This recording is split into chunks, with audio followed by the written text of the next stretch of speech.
ఉంటుంది. నేను వచ్చేటప్పుడు చెప్పలేసే కదా నేను చూడలేదు. నేను నొప్పికిస్తానే వద్దురా బాబు నేను నొప్పికిస్తానే ఎలా ముందు ఇచ్చామన్నా వద్దురా బాబు ఈ సాన్నిధ్యం వచ్చా ఊరే తిప్పన్నా వీళ్ళకన్నా ఒక దాన్ని ఆవని మరొక దాన్ని గేదని ఎందుకనన్నా నల్లగా ఉంటది కాబట్టి గేదని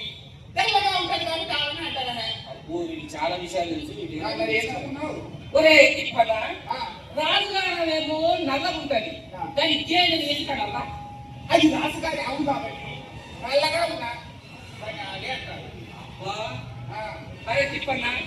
నా కడుపు కడుపు పోతుంది అనుకోరా ఎందుకో 4 రోజులు బట్టి ఎందుకో 4 రోజులు బట్టి నల్ల పాలు లేక రాజుగారు కష్టముంటున్నాడట్రా ఆ పాలతో సాయంత్రం అభిషేకం చేస్తే కానీ రాజుగారు ముట్టముట్టారా ఇచ్చినాయా నల్ల పాలైతే ఏంటి తెల్ల పాలైతే ఏంటి అన్ని పాలు తెల్లనే ఉంటాయి నీ ఏడంతా బాగా తెలుసు కానీ సరే కానీ నాతో సంధ్య ఉంది అడగమంటావా అడుక్కోరా అడగదా అన్న అవునా మాట్లాడకుండా మాట తక్కువ ఉంటాయి ఈ ప్రశ్న మనుషులందరికీ 2 ఎకరాలు 2 చేతులే అవునా మరి రాసోరుకో రాసోరు పై నుంచి ముడి పడ్డారా వాళ్ళు కూడా 2 ఎకరాలు 2 చేతులు మరి బాపలకు బాపలకు 2 ఎకరాలు 2 చేతులు ఎలా అవునా తక్కువ చేసినప్పుడు మళ్ళీ నా కాళ్ళ మీద పడతాయినా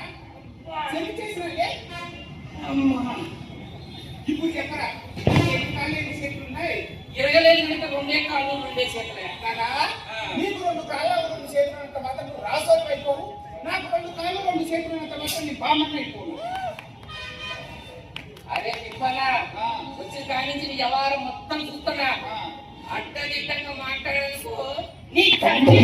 అడుసులో చెప్తే ఎండలు ఎండేసి ఆడతారు అంతే నా సంగతి తర్వాత చూస్తుందే కానీ ముందే నల్ల ఏడబోతున్నా కనిపెట్టు పదా అవునా చెప్పన్నా ఏమో కానీ ఆ నల్లగా కనుకప్పి ఏడో పోతుందిరా మళ్ళీ వాళ్ళకి సుక్క పాలు కూడా చెప్పడం లేదురా సుక్క పాలు కూడా చెప్పడం లేదా సేపు కూర్చొని కూర్చుంటే మన కట్టాలు చెప్తాయా మరి ఎక్కడ రేపు రాజు బట్టలు వచ్చి నీ తలకాయ నా తలకాయ చంపలే ఎందుకు చంపితే నాకేమవుతుంది నాయకునే ముందురా